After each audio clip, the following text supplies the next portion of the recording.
We got to let you know that today marks day 6 in the historic first criminal trial of former President Donald Trump. Opening statement started yesterday in the former president's New York hush money trial. NBC's Bree Jackson has the very latest from Washington. And Bree, what do we know so far? And the big question, what can we expect today?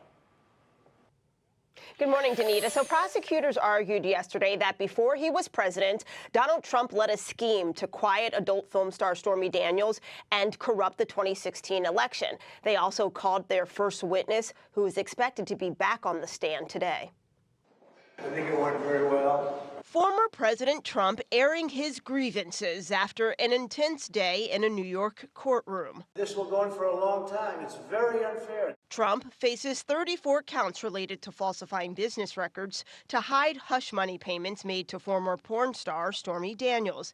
He's pleaded not guilty to the criminal charges. This was an extraordinary moment. The idea of a former president of the United States being held to account by a jury of 12 ordinary New Yorkers is truly an extraordinary act. During opening statements, prosecutors claimed Mr. Trump covered up a criminal conspiracy to corrupt the 2016 presidential election by lying on his business records over and over again. So that the jury knows when they hear names, when they hear events, they can go back to that opening and say, I remember what they said about this. Here's how that fits into these various pieces fit together in the puzzle. The defense painted Trump as a family man, only making a payment to his lawyer, Michael Cohen, for the retainer agreement for legal services rendered. What Blanche is essentially saying is that this is not a thing where he squeaks by because there's some reasonable doubt. We believe he's innocent. Prosecutors also called their first witness, David Pecker, the former publisher of the National Enquirer.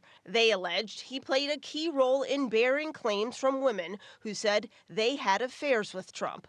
The former president has denied having relations with Daniels and contends he's willing to take the stand. And former President Trump's hush money trial is expected to last 4 to 6 weeks. Danita? Well, Bree, we know that court ended early yesterday, so what's going to happen today? So today, the judge will hear arguments from the Manhattan's DA's office, accusing the former president of repeatedly violating a partial gag order that bars him from making public statements about witnesses. Now, if Mr. Trump is found in contempt, the judge must decide on a punishment, and that can range from a warning to a fine to a short stay in jail.